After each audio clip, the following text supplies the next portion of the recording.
আল্লাহর নবীর একজন ছোট্ট সাহাবী ছিল, সেই সাহাবীর নাম ছিল তালহা রাদিয়াল্লাহু তাআলা আনহু।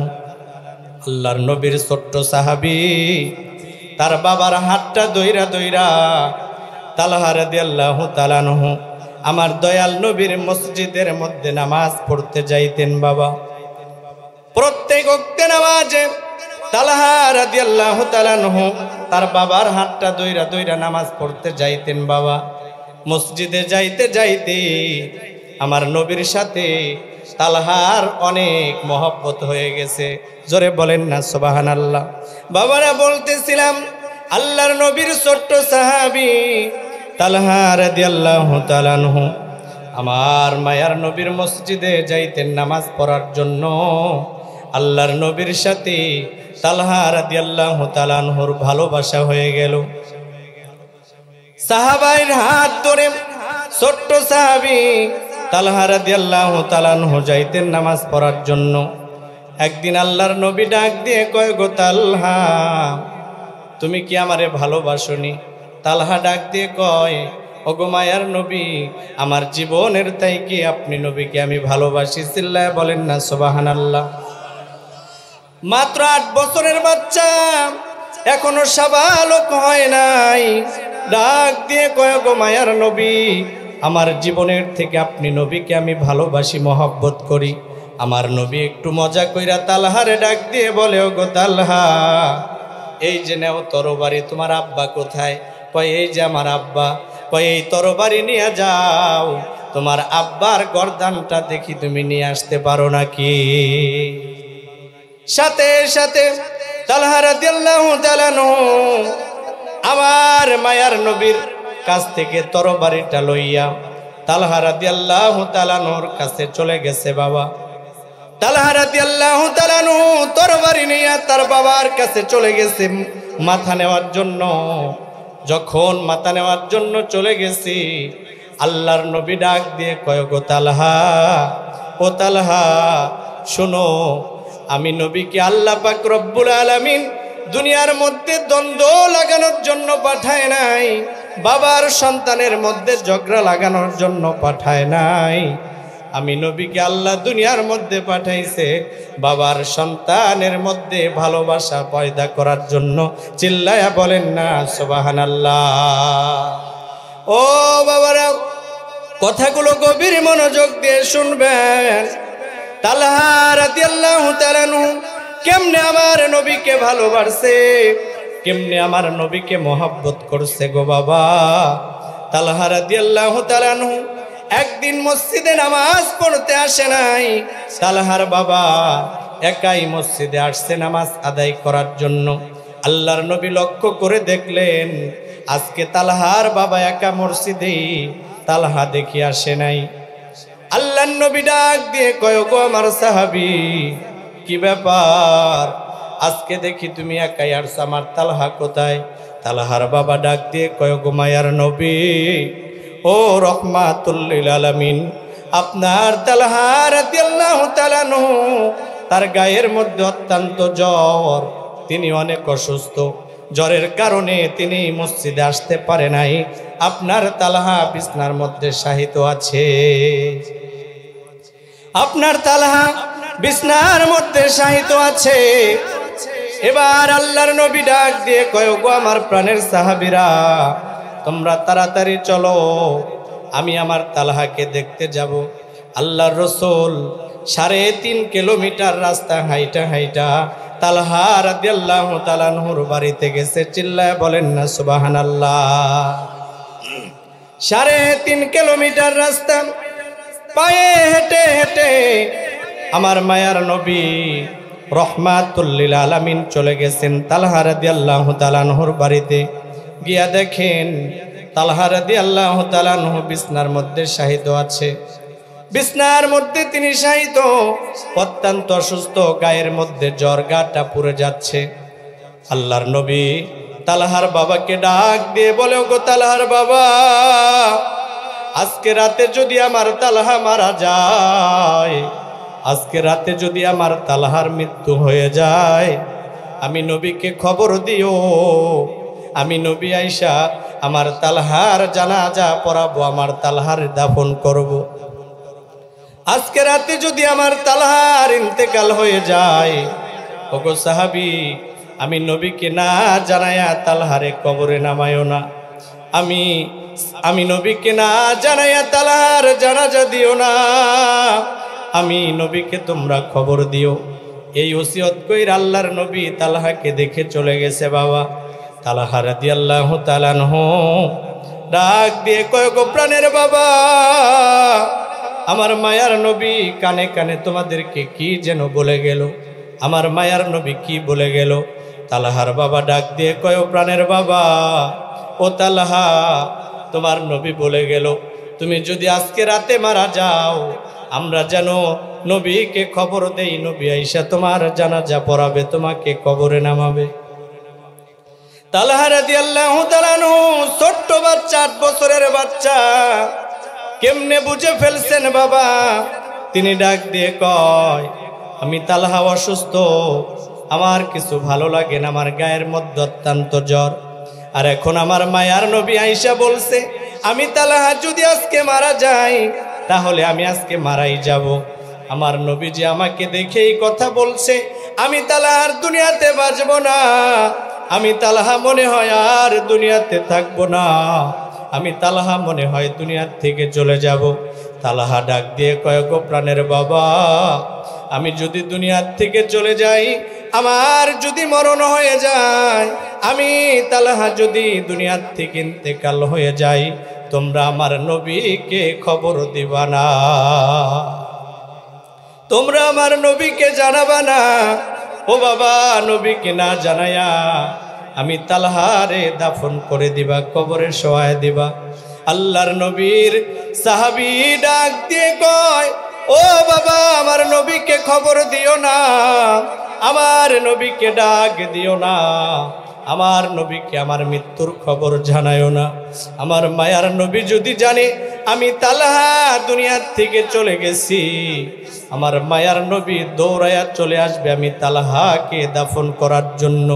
কিন্তু ইহুদিদের বাড়িঘর রয়েছে, আমি নবীর হুজরা থেকে আমার বাড়ি পর্যন্ত 3.5 কিলোমিটার রাস্তার মধ্যে অসংখ্য ইহুদিদের বাড়ি রয়েছে। আমার জানাজাতে আইসা আমার মৃত্যুর খবর শুইনা যদি আমার দয়াল নবী রাতের মধ্যে চলে আসে গো, বেঈমান কাফেরেরা যদি আমার মায়ার নবীকে আক্রমণ করে, বেঈমান কাফেরেরা যদি আমার মায়ার নবীকে রক্তাক্ত করে, সেই দিন আমি তালহা আমার আল্লাহর সামনে দাঁড়াইয়া আমি কি জবাব দেব? সেই দিন আমার আল্লাহর সামনে দাঁড়াইয়া আমি কি জবাব দিব বাবা? পারবো না। তোমরা আমার নবীকে জানাবা না আমি তালহা আমার নবীকে অত্যন্ত ভালোবাসি। চিল্লায়া বলেন না সুবহানাল্লাহ। ও বাবা, এমন একটা ওসিয়ত করার পরে তালহা রাদিয়াল্লাহু তাআলা আনহু দুনিয়া থেকে ইন্তেকাল হয়ে গেলেন। ও বাবারা, আল্লাহর নবীর ছোট্ট সাহাবী তালহা দুনিয়া থেকে চলে গেল। তালহার বাবা তালহা রাদিয়াল্লাহু তাআলা আনহুকে নিজে গোসল দেওয়াইলেন, কবরে নামাইলেন, দাফন করলেন। ও বাবা, কবরে নামানোর পরে দাফনের কাজ শেষ করে আল্লাহর নবীর ছোট্ট সাহাবী তালহা রাদিয়াল্লাহু তাআলা আনহুকে কবরে দাফন করার পরে, কবরের কাজ শেষ হয়ে যাওয়ার পরে, ছোট্ট সাহাবী তালহাকে কবরে রাখার পরে আল্লাহর নবীর সাহাবী যখন আবার ফজরের নামাজে চলে গেছে মসজিদে নববীর মধ্যে, আল্লাহর নবী ফজরের নামাজের সালাম ফিরানোর পরে, ফজরের নামাজের সালাম ফিরাইয়া লক্ষ্য করলেন তালহার বাবা মসজিদের মধ্যে বসা, মনটা যেন মলিন, চোখ গড়ায় গড়ায় পানি পড়ে, চোখটা লাল টকটকা হয়ে গিয়েছে, মনে হয় রক্ত বের হয়ে যাবে। আল্লাহর নবী ডাক দিয়ে কয়, গো প্রাণের সাহাবী, ও সাহাবী, আমার তালহার কি খবর? আমার তালহা কি সুস্থ হয়েছে নাকি? সাহাবী ডাক দিয়ে কয়, গো মায়ার নবী, ও রহমাতুল লিল আলামিন, আপনার তালহা আর কোনদিন আমি বাবার হাত ধইরা ধইরা আপনি নবীর পিছে নামাজ পড়তে আসবে না, আর কোনোদিন আপনার তালহা মসজিদে নববীতে আপনি নবীর পিছে নামাজ পড়বে না। আর কোনোদিন আপনি নবীর পিছে আমার তালহা নামাজ পড়বে না গো মায়ার নবী। আপনার তালহা রাদিয়াল্লাহু তাআলা আনহু আপনি যখন তাকে দেখে চলে আসছেন, তিনি দুনিয়ার থেকে চলে গেছেন, তিনি ইন্তেকাল হয়ে গেছেন। আল্লাহর নবী ডাক দিয়ে কয়, গো প্রাণের সাহাবী, আমি না তোমারে ওয়াদা দিলাম আমার তালহার ইন্তেকালের পরে আমি নবীরে না জানায়া কাফন পরাবা না, কবরে তোমরা নামাবা না। কেন আমি নবীকে না জানায়া তোমরা তালহাকে দাফন করলা, কবরে নামাইলা? আল্লাহর নবীর সাহাবী ডাক দিয়ে কয়, গো প্রাণের নবী, ও রহমাতুল লিল আলামিন, আমার সন্তান তালহা রাদিয়াল্লাহু তাআলা আনহু আপনি নবীকে এত ভালোবাসে, আপনি নবীকে এত পছন্দ করে, আপনি নবীকে এত ভালোবাসে, আপনি নবীর কথা চিন্তা করে, আপনি নবীর কথা চিন্তা করে আপনার তালহা আপনি নবীকে খবর দিতে নিষেধ করেছিল। আপনি যদি তালহার মৃত্যুর খবর শুনে গভীর রজনীতে যদি আপনি ঘর থেকে বের হইতেন, আপনি যদি তালহাকে দেখার জন্য চলে যাইতেন, রাস্তার মধ্যে ইহুদির বাচ্চাগুলা, বেঈমান কাফেরের বাচ্চাগুলা যদি আপনি নবীকে আক্রমণ করতেন, যদি আপনি নবীর গায়ে রক্ত জড়াইতেন, সেই দিন আমার সন্তান আল্লাহর কাছে কেমনে জবাব দিতেন? এই কথা চিন্তা করিয়া আপনি নবীকে খবর দিতে দেন নাই। একবার জোরে জোরে বলেন না সুবহানাল্লাহ। এই ছোট্ট সাহাবীর দৃষ্টান্ত শুইনা আমার মায়ার নবী রহমাতুল লিল আলামিন চোখ দিয়া পানি ছাইরা দিছে, কান্না করে দিছে। আল্লাহর নবী ডাক দিয়ে কয়, ও আমার সাহাবীরা শোন, ও আমার সাহাবীরা শোনো, তাড়াতাড়ি চলো, আমি আমার তালহা রাদিয়াল্লাহু তাআলা আনহুর কবর জিয়ারত করতে যাব। জোরে বলেন না সুবহানাল্লাহ। আল্লাহর নবী তার প্রাণের সাহাবীদেরকে লইয়া তালহা রাদিয়াল্লাহু তাআলা আনহুর কবরের সামনে গিয়া দাঁড়াইছে। বাবা, সেখানে গিয়া আল্লাহ পাক রব্বুল আলামিন ডাক দিয়ে কয়, গো আমার মালিক, ও আল্লাহ, ও আমার মালিক, আপনি আমি নবীর চোখে নবুয়তের চক্ষু দান করেন গো আল্লাহ। আমি আমার তালহাকে দেখতে চাই, আমার তালহা কবরের মধ্যে কোন হালতে আছে, আমার তালহা কবরের মধ্যে কোন অবস্থায় আছে। আমি তালহা রাদিয়াল্লাহু তাআলা আনহু আমি আমার মায়ার নবী ডাক দিয়ে কয়, আমার তালহা কবরের মধ্যে কোন হালতে আছে, আমি নবীজি আমার তালহাকে একটু দেখতে চাই। আল্লাহ পাক রব্বুল আলামিন আমার নবীর চোখের মধ্যে নবুয়তের চক্ষু লাগায় দিয়েছিল। বাবা, আমার মায়ার নবী দেখতে পারলেন আল্লাহর নবীর ছোট্ট সাহাবী তালহা রাদিয়াল্লাহু তাআলা আনহু আল্লাহর তৈরি জান্নাতের মধ্যে খেলাধুলা করতেছে। একবার জোরে জোরে বলেন না সুবহানাল্লাহ। আরেকবার জোরে বলেন না সুবহানাল্লাহ।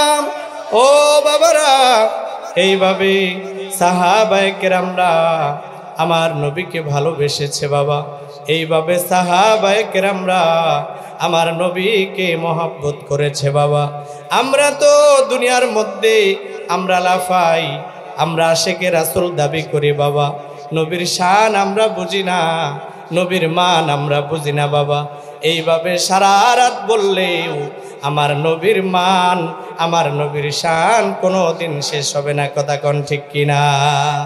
এই জন্য বাবা, আল্লাহর নবীকে যদি আমি আপনি ভালোবাসতে পারি, আমি আপনি যদি মহব্বত করতে পারি,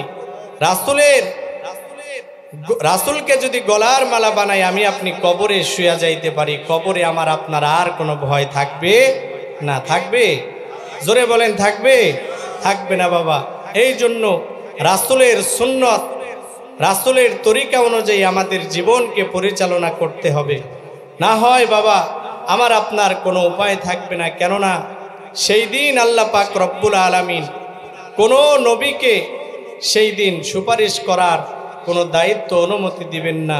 সেই দিন কেবলমাত্র সুপারিশের দায়িত্ব একজন পাবে, তিনি হলেন আমার আপনার মায়ার নবী রহমাতুল লিল আলামিন। চিল্লায় বলেন ঠিক কিনা?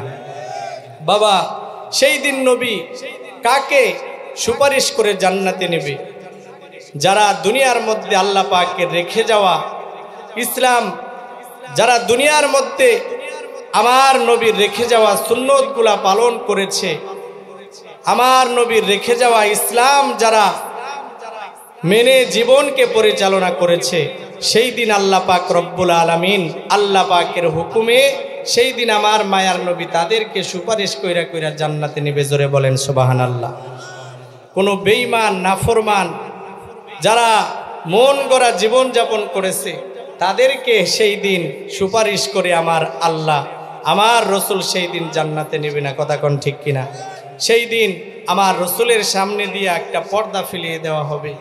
সেই দিন রসুল সাল্লাল্লাহু আলাইহি ওয়াসাল্লাম আল্লাহ পাককে ডাক দিয়ে বলবে, মালিক, এমনটা তো কথা ছিল না, আজকে আমি আমার উম্মতদেরকে কেন দেখতে পারি না?